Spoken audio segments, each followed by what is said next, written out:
If you're an experienced designer with a great portfolio, yet you're having trouble getting freelance design clients to hire you, let's talk about why this is happening and how to fix it so you can get more projects in your pipeline. Before we dig into this, I want to invite you to sign up for my free Freelance Essentials email series linked in the video description below. If you're working on launching or growing a freelance design business, this is for you because you'll get one tip a day for 5 days on how to avoid common mistakes and work better with your clients. So the first reason you might be having trouble getting clients to hire you for freelance design projects is that you don't look like a legit design business. You look like a wee little freelancer with a basic portfolio and resume site. If there's one thing I want you to take away from this video, it's that freelancing is running a business. It doesn't matter that you're one person. It doesn't matter that you work from home. It doesn't matter that you work weird hours. It doesn't matter if you go grocery shopping on a Tuesday afternoon. As a freelance designer, you're making money by providing services to clients, and that is running a business. So if you're not already doing so, embrace the title of business owner because that's what you are. And this is important because working with a business owner conveys a very different perceived experience than working with a freelancer. If you say to someone, I own a graphic design business, that delivers a different message than I'm a freelance designer. And they're not really different things, but they are perceived differently. Whether or not it's true for you,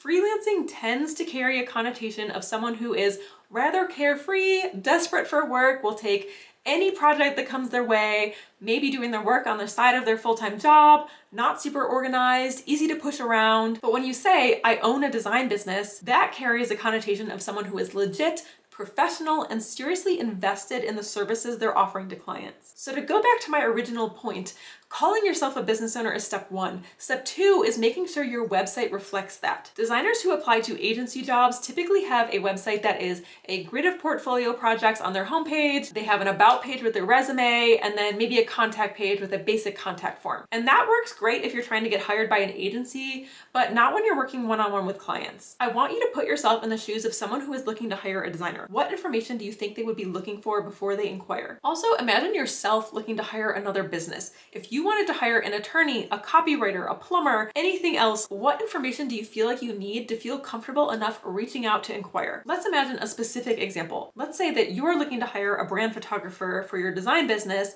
to take photos of you for your website and marketing. You go to one photographer's website and their homepage just says, "Hi, I'm Mary Jane, a photographer in New York City," followed by a grid of their photos. And their photos look amazing, which of course is important, right? You want to like their photos, but you need more info. So you go to their about page and it lists some big name clients that they've worked with, where they got their degree, and then there's a bulleted list of the photography services they offer. So it says branding shoots, headshots, weddings, product photography, event photography, but really no other context about the pricing or the process or their availability. Then you go to a different photographer's website and their homepage opens with connect with your customers through photos that feel like you. And now you're thinking, oh, that's exactly what I want. And as you scroll down the homepage, yes, their photography is there, but you'll also see a short paragraph about their services, a short paragraph about how they work with their clients, a featured blog post about how to prepare for your branding photo shoot. So it's not just a grid of photos. Then you go to their about page and they do talk about their professional background, but they also have a paragraph about how they know what it's like to feel scared getting in front of the camera, and they pride themselves on making all of their clients feel comfortable. You might then be thinking, that's great to know because you don't like being photographed,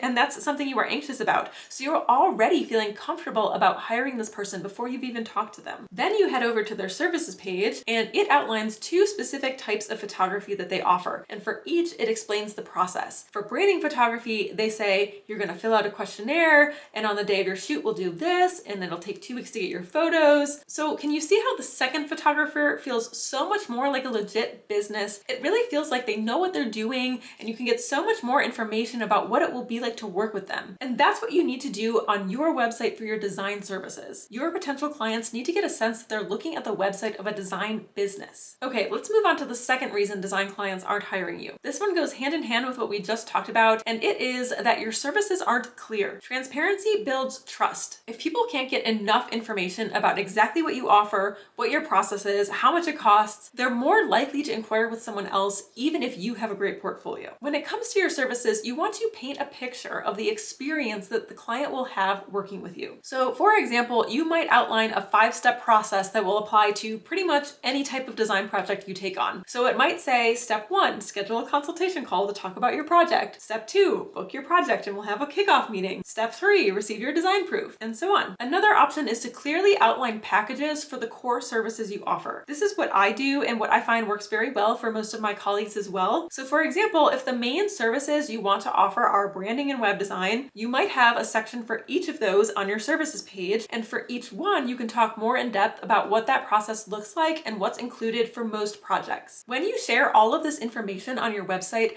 what you're doing is showing that you know what you're doing.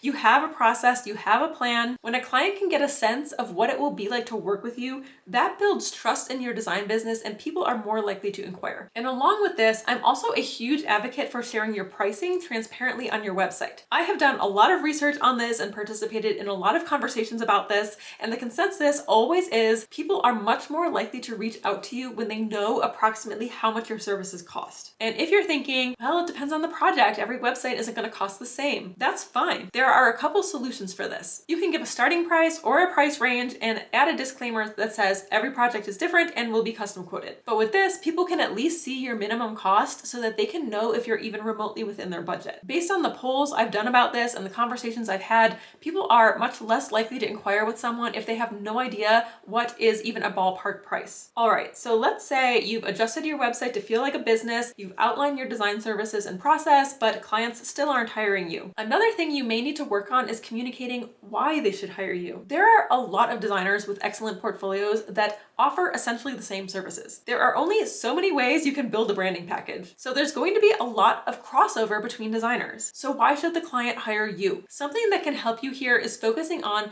the non-tangible deliverables that the client will receive from working with you. What are you helping their business achieve? Yes, they're getting logo files or they're getting a website with 5 pages or whatever your package includes, but what does that mean for their business? What is the transformation and how do you do it differently than every other designer? To start, think about what problem your clients are experiencing and how you help them solve it. For example, they're not just getting a logo suite, they're finally getting the tools they need to print their logo without it looking blurry. They're not just getting an e-commerce website design, they're selling more products and making more income. And why you? Because you take the time to ask the right questions up front so that you nail their designs the first time. Or you use real data and color psychology in order to create designs that you know their audience will be attracted to. Or because you used to own a yoga studio, so you know what it's like to own a brick and mortar business and how important branding is for that. So do you get the idea? All right, so the last 3 points we talked about were all related to how you present yourself before a client even reaches out to you. But let's say you're doing all that and you're getting inquiries and you're having sales calls or consultation calls, but the clients still just aren't booking. Why? It may be that you're not asking the right questions or enough questions on your sales calls. A sales call or consultation call is a chance for both you and the client to get to know each other,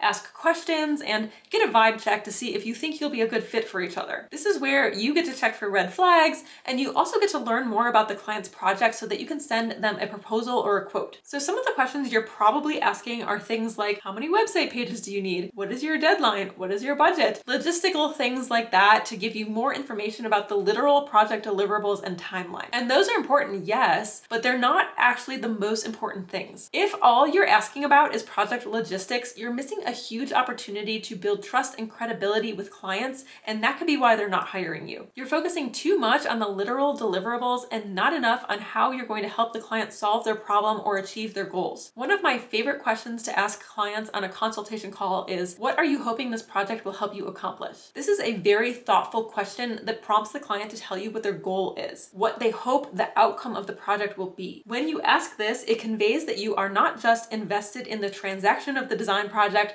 but in truly helping their business get what it needs. This question takes you from production designer and pixel pusher to expert level creative director. As another example, if you're talking to a prospective client about a branding project, if you ask them, where do you envision using your logo? They may say, I'm going to put it on the sign outside my office, probably on the side of my van. I usually run print ads in the newspaper, social media. And this question demonstrates an understanding of what their business needs, that you want to make sure that what you propose to design for them will be adequate for how they need to use it. Again, this takes you from someone someone who's just like, so do you think you'll need a horizontal version? To someone who says, and you'll need a horizontal version. Remember, you're a business owner. You are the design expert and the client is looking to you to advise them. You're not just here to take orders from the client and have them tell you exactly what to design. You are here to lead the project. So deeper questions like this are also valuable for helping you write proposals that dig deeper than just a list of deliverables and talk about the transformation and the client's goals that you'll help them achieve. Imagine the difference from the client's perspective between a proposal that just lists some deliverables and a proposal that actually talks about their goals and how these deliverables are going to help them achieve their goals. Which one is more impressive? Which one do you think they want to hire? And so with the latter, they'll feel so impressed and comfortable trusting you because you demonstrated a deep understanding of not just how to design,